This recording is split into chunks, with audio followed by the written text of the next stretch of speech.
We don't need flexibility because everybody's pretty much agreed to it, but there'll always be some changes.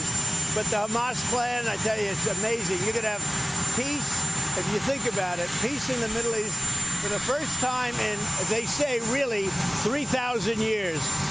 So I'm very honored to be a big part of that. President Trump speaking moments ago about a possible ceasefire. For more on this, let's bring in Kyron Skinner, Toby Chair Professor and Director for the Institute for Diplomacy, Security and Innovation at Pepperdine University. She's also a Fox News contributor. Welcome. Good to be with you. Secretary of State Marco Rubio talking about the Middle East. Let's play him, and I'll get you to react to him. I think ultimately everyone has agreed, including Israel, that eventually at some point here, as this process plays out, Gaza will be governed by a Palestinian technocratic group that's not Hamas, that are not terrorists, with the help and the assistance and the guidance of an international consortium like the Board of Peace. You have to have somebody to turn it over to. So, I mean, let's be realistic here. You can't just set up a sort of new governance structure inside of Gaza in 72 hours. It's going to take some time to do it. What is your sense at this critical stage? The Secretary has it quite right. That's one of the big end goals here, to have a self-governing Gaza Strip. But there are many, many steps along the way. I like the clip you played with President Trump when he said 3,000 years, this is the first big peace deal, but he was saying something really fundamental.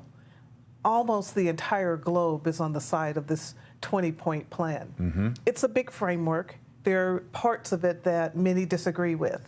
But just this past month, European nations were lining up to recognize a Palestinian state against Israel and against the U.S., speaking at the UN. There were Arab and Muslim countries that were against Israel and its role in the war. All over the globe, nations have come together, and leaders in particular, to endorse this plan. They've had enough.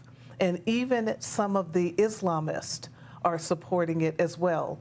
We have, instead of Israel being isolated, which it almost always is, in the UN and around the world, we have Hamas that's been isolated by this agreement. Interesting. So it has to make concessions because it has no choice. It's a very flipping of the script that's been done pretty quickly by Donald Trump. I think he has, among other things, ridden himself into history with this agreement. I want to play for you a clip from the Israeli government, and I'll get you to analyze that.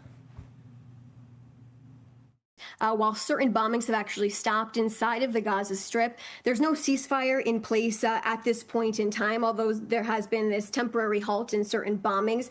The Prime Minister has given orders actually for defense to fire back for defensive purposes, of course, if there is a threat. So no ceasefire until there's a deal, right? Yeah, no ceasefire until there's a ceasefire. And Donald Trump also, President Trump has done something that I find fascinating. He's putting everybody on notice, but then he's trying to bring them together at the same time. He has said in recent days to Israel, I don't like what you're doing, you need to stop. He has said to Hamas, all hell will break loose if you don't accept this agreement. And then you move over to the Persian Gulf, and he signed an executive order protecting Qatar, which is mind-blowing for many of us, that would be done. Of course, during the Biden administration, Qatar was joined the non-NATO partners. But this is a whole different level, pushing it toward a kind of NATO Article 5 mutual defense status. So that was done in part to send a signal to Israel, which has attacked Qatar, to send a signal to Iran, which has attacked Qatar. Trump's moving all over the globe, all over the region, telling all of the partners, behave. I'm Steve Doocy. I'm Brian Kilmeade. And I'm Ainsley Earhart. And click here to subscribe to the Fox News YouTube page to catch our hottest interviews and most compelling analysis.